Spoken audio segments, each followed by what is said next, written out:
गेंद छाप, गेंद छाप, गेंद छाप।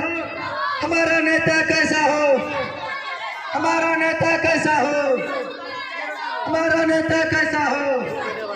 गेंद छाप, गेंद छाप, गेंद छाप, गेंद छाप। हमारा मुखिया कैसा हो, हमारा मुखिया कैसा हो। गेंद छाप, गेंद छाप, गेंद छाप, गेंद छाप, गेंद छाप। दोस्तों मैं आया हूँ इसलिए कि हमारे ही दरमियान एक अच्छे उम्मीदवार जो पढ़े लिखे भी हैं और इलाके के खिदमत गुजार भी हैं। ऐसे वक्तों में आपको ध्यान रखना है और किसी का बहते हुए नहीं आना है और रुपये पैसे की लालच में अपने कीमती वोट को नहीं गंवाना है, नहीं गंवाना है। और इस्लात सुल्ताना को अपने कीमती वोट देकर जीत हासिल कराए और अपने इलाके की खिदमत गुजार करने का मौका दे। आप रात के सामने हमारे ईमानदार मुखिया नेताजी इस्लात सुल्ताना के सोहार को कुछ मिनटों के बोलने के लिए मौका देता हूँ। नेताजी मैन पर।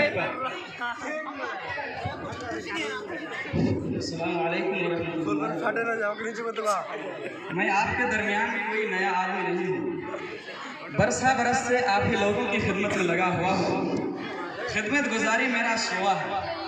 इस इलाके में जब भी मेरी ज़रूरत पड़ी दिलो जान लुटाने की कोशिश की है। आपको मालूम है जब से मैं इस पंचायत का मुखिया हुआ हूँ मेरा दरवाज़ा रात व दिन कभी बंद नहीं हुआ। रात व दिन के जिस हिस्से में भी मुझे आवाज़ दिया गया आपकी खिदमत में हाजिर हुआ। एक बार फिर आपकी खिदमत में हाजिर हुआ हूँ ये बतलाने के लिए कि आने वाले इलेक्शन में मैंने अपने नेक सीरत बीवी इशरत सुल्ताना को मुखिया उम्मीदवार के लिए खड़ा किया।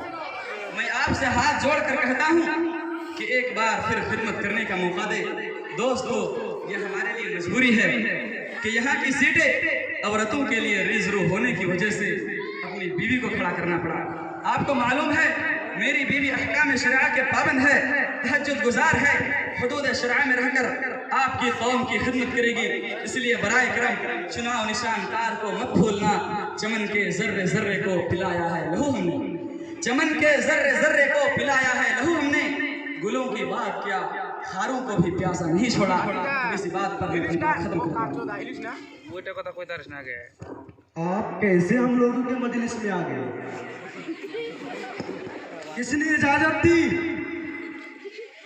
अरे मुझे तो इस बात पर ताज्जुब हो रहा है कि तुम्हारी आने की हिम्मत कैसे हो गई।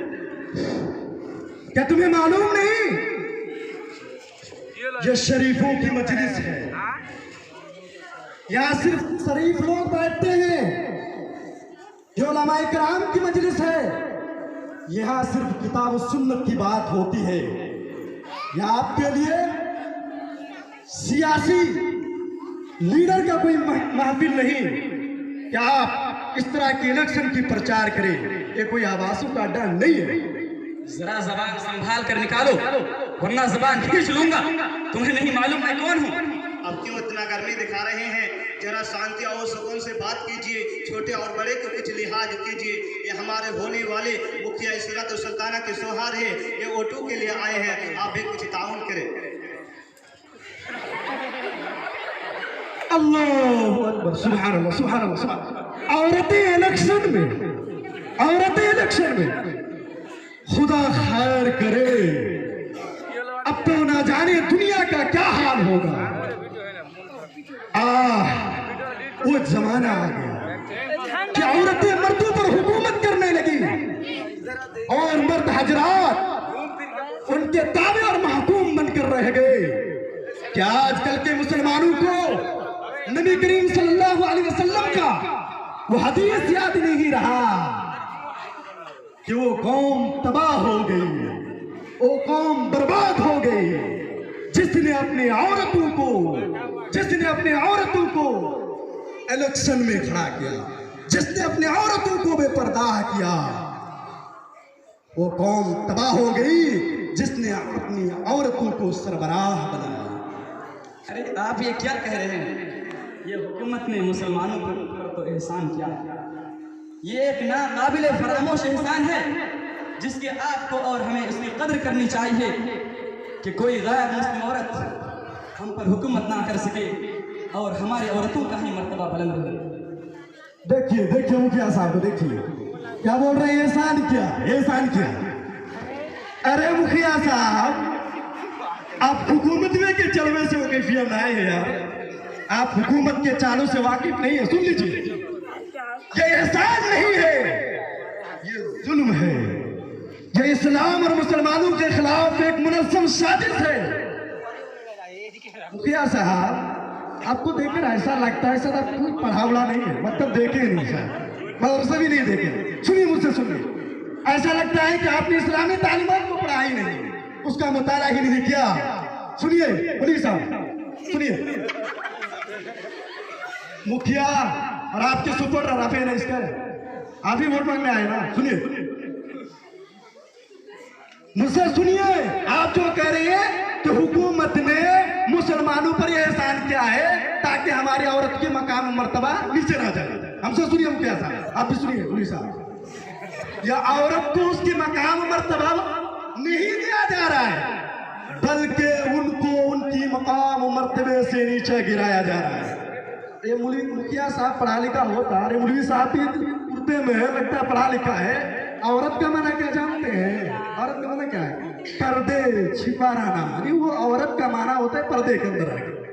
ख़वातीन इस्लाम, जिन्हें इस्लाम ने मुकाम मर्तबा दिया कि वो घर की चार दीवारी के अंदर वो घर की मलेका बनकर रहे, वो घर के अंदरूनी निजाम को संभाले और अपने बच्चों की तालीम और तरबियत करे। यार मुखिया साहब क्या बता रहे हैं कि इलेक्शन में खड़ा कर दे, इससे मकाम मर्तबा बुलंद होती है। अरे कुरान और हदीस के मुताबिक आप देखेंगे तो कहते हैं कि अतलबुल इल्म मिनल महद इलल लहद, तालीम हासिल करो माँ के पेट से लेकर कब्र तक। माँ की, औरत की जिम्मेदारी है कि वो अपने बच्चों की तालीम और तरबियत करे। अरे भाई आप जानते नहीं, हुकूमत तो यही चाहती है कि उन्हें घर से बाहर निकाले और वो सियासी मैदान के अप टू डेट उसको बनाना चाहती है। मुखिया साहब, मौलवी साहब, आप भी सुनिए, ये इस्लामी तालीमात के खिलाफ है, ये हमारे नबी करीम सल्लल्लाहु अलैहि वसल्लम की लाइफ शरीयत के सरासर खिलाफ है। अरे मुखिया और मौलवी साहब क्या रहे कि मकाम मर्तबा दिया जा रहा है, खिलाफ है, हमारे रसूल सल्लल्लाहु अलैहि वसल्लम की तालीमात का खिलाफ है। आप सुनिए,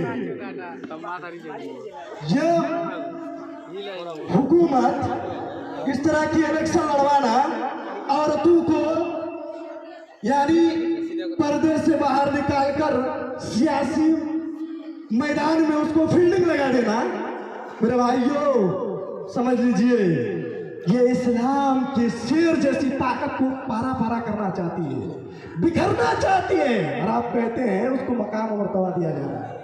हुकूमत आपके अंदर से इतिहाद को खत्म करना चाहता है मेरे भाई, आपके इतिहाद, आपके अंदर जो इतिहाद है उसको खत्म करना चाहता है। इसीलिए मुखिया साहब, मौलवी साहब दोनों सुनिए, अपने बच्चों की अगर इस तरह की इब्तिदाई दौर में आपने इस तरह सिखा नहीं, अगर जानते नहीं तो हम जैसे मौलवियों से पूछना चाहिए। मुखिया साहब, हमको ये ताज्जुब हो रहा है कि आप नामो निशान में कैसे आपको ये कर लिया, सीखना चाहिए। मेरे भाइयों गौर से सुनिए, अगर इन सब चीजों की इब्तिदाई में ध्यान ना जाए तो आखिर में उसका नुकसान उठाना पड़ेगा।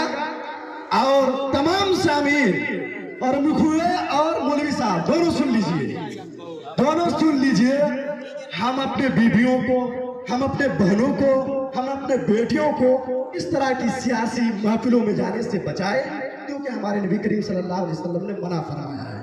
मेरे भाइयों, इसी में तमाम उम्मत इस्लामिया के लिए भलाई है, और नबी सल्लल्लाहु अलैहि वसल्लम ने जो उन्हें मकाम मर्तबा दिया घर की जीनत बन कर रहे, और इसी में तमाम उम्मत मुसलमान के लिए खैर खाई है। खामोश रहिए, बहुत ज़्यादा तकलीफ मत झाड़िए। ऐसा शोर मचा रहा है कि जिब्राइल अमीन आसमानों से वही लेकर नाजिल हो गए। जो आपको भी कुछ खबर मालूम है, जबकि जामिया सलफिया से फतवा तलब किया गया जिसमें इजाज़त दी गई। सोच समझ के बात कीजिए, सोच समझ के बात कीजिए। जामिया सल्फिया से फतवा तलब किया, मुफ्तियान इकराम पर यूं बेजाम इल्जाम मत लगाइए। मुफ्ती साहब यहाँ बैठे हैं, मुफ्तियान इकराम पर, वो भी सुन रहे हैं, मुफ्तियान इकराम पर यूं बेजा इल्जाम मत लगाइए। शायद आपको मालूम नहीं, पढ़ा लिखा नहीं तो कैसे मालूम होगा, शायद आपको मालूम नहीं इस इल्जाम तराशी का अंजाम क्या होगा, इस बेवकार तहमत दही का अंजाम नतीजा क्या होगा। ऐसा लगता है आपने कहा, क्या हवाला दिया, आपने क्या हवाला दिया कि जामिया सल्फिया के फतवा में पढ़ाई इजाजत दी गई। ऐसा लगता है कि आपने जामिया सल्फिया मिफ्ताहुल उलूम मुस्लिमपुर कुशहर के फतवों को पढ़ा ही नहीं है, उसको समझा ही नहीं है, उसके निकात पर गौर नहीं किया। अगर आप उसको समझा होता, उसकी निकात पर गौर और फिक्र किया होता, तो मेरे ख्याल से ऐसा लगता है मुझे साहब, अब क्या साहब, आपको ना ऐसा नहीं करते। चलिए रहने दीजिए, आप बहुत समझदार होंगे, आपके सामने हमारी कोई हकीकत नहीं, जबकि फतवा हमने लिया और हम ही से कह रहे हैं कि उसको पढ़ा नहीं, उसकी निकात पर गौर नहीं किया, इसके मफाहिम को समझने की कोशिश नहीं की। अरे मौलाना साहब आप बताइए, अगर हम उन्हें नहीं समझेंगे तो क्या आप समझेंगे? हाँ मुखबिर साहब, मैं सही कह रहा हूँ, बिल्कुल सही कह, मैं सही कह रहा हूँ। आपके अंदर वो समझने की एबिलिटी नहीं है, सलाहियत नहीं है, समझने की आपके अंदर सलाहियत नहीं है। सुनो मुझसे, सुनो। नहीं, मैं आपसे नहीं सुन सकता, आप बहुत बड़े फिरदीन मालूम होते हैं। अगर आपके बस में है तो मुफ्ती साहब जामिया सल्फिया को बुलाकर इस पूरे मौजमे के सामने इस फतवे की नौयत को बयान करें। जी हाँ मौलवी साहब, मैं बुला सकता हूँ। बुलाइए पहले। जी मौलवी साहब, मुखिया से मैं बुला सकता हूँ, लेकिन शर्त बशर्ते कि तुम इकरार कर लो, अगर ये फैसला मेरे हक में हो तो आपको इन सारे मजमे के सामने बरशरे-आम आपको तस्लीम करना पड़ेगा, आपको मानना पड़ेगा कि औरतों को इलेक्शन में खड़ा नहीं करना चाहिए, आपको मानना पड़ेगा। और आपने जो अपने बीबी इशरत सुल्ताना को बोल छाप पर खड़ा किए, उसको उसी सीट से बिठाना पड़ेगा। मुफ्ती साहब,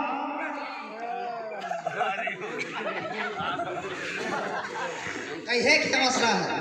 अरे मुफ्ती साहब, असल में मसला ये है, मुफ्ती साहब असल में मसला ये है, अरे मुफ्ती साहब मसला बयान कर दे, आप सब क्यों शोर मचा रहे हैं? मुफ्ती साहब, मसला असल में यह है कि आने वाले इलेक्शन में मैंने अपनी नेक सीरत बीवी इशरत सुल्ताना को मुखिया उम्मीदवार के लिए खड़ा किया। मैं उसी का प्रचार कर रहा था कि ज्यादा से ज्यादा वोट उसे कामयाबी मिले, मगर ये पता नहीं कहां से हाल जोत कर आ गया और यहाँ ये कह रहे हैं कि ये हराम है, नाजायज है, इनसे औरतों का मर्तबा बुलंद नहीं होता बल्कि मर्तबे में कमी आती है। और ना जाने ये साहब क्या क्या बकवास कर रहे थे। अरे मुफ्ती साहब, मैंने ये भी हवाला कर दिया कि जामिया सल्फिया से फतवा तलब किया गया जिसमें इजाज़त दी गई, मगर इसको मानने के लिए हम तैयार नहीं है। मुफ्ती साहब, ये मौलवी साहब ये जो हवाला दे रहे हैं, उस हवाले के साथ मेरे ये जो लकब है, लकबुल अलकाब है, उसमें एक इजाफा कर दिया। उसने कहा मुझे फित्तीर कहा, फित्तीर। आप ही बता के मुफ्ती साहब, फित्तीर कहा। अब लड़ने की जरूरत नहीं। जामिया सल्फिया से जो फतवा निकाला गया है उसमें यह कहा गया है, अगर औरतें कुरान और हदीस के मुताबिक इलेक्शन में खड़ी होती है तो जायज है, और अगर कुरान और हदीस के खिलाफ उम्मीदवार बनती है तो इस सूरत में जायज नहीं। लिहाजा हम लोगों को देखते हैं कि आजकल जब हुकूमत मिल जाती है तब उस पर भरोसा नहीं किया जाता। बहुत सारे ये कहते हैं मेरी बीवी नमाज और रोजे की पाबंद है, अहकाम शरिया की पाबंद है और मुल्क और कौम की खिदमत करेगी, मगर यह हो नहीं पता इंसान कितना बेशर्म है जो अपने बीवी को इलेक्शन में खड़ा करके उनका नामों का प्रचार कराता है और उनका फोटो खींचकर दुकानों और बाजारों में लटकाता है। ये भी तो एक इज्जत वाला इंसान देखकर बर्दाश्त नहीं कर सकता। इसीलिए भलाई इसी में है कि हम अपने बीवी को पर्दे के साथ रखें, और जो ऐसा नहीं करता उसके खिलाफ आवाज़ उठाई जाए, तो शर्त का हम और आप मोमिन हैं। मुफ्ती साहब, आपका बहुत बहुत शुक्रिया कि आपने इस मसले की वजाहत कर दी। अब मेरी समझ में आ गया कि इसमें हुकूमत की चालबाजियाँ हैं। अब मैं सबके सामने वादा करता हूँ कि अपनी बीवी को मुखिया के लिए खड़ा नहीं कराऊंगा। मैं सियासत में उन्हें हिस्सा नहीं लेने दूंगा और ना ही उन मैदान में जाने दूंगा, बल्कि मैं उन्हें पर्दे के साथ रखूंगा और पूरी अहकाम शरिया के पाबंद कराऊंगा। अस्सलाम वालेकुम। हमारा नेता कैसा हो, हमारा नेता कैसा हो, गेंद छाप गली गली में नारा है, इसरा सुल्ताना, गेंद छाप।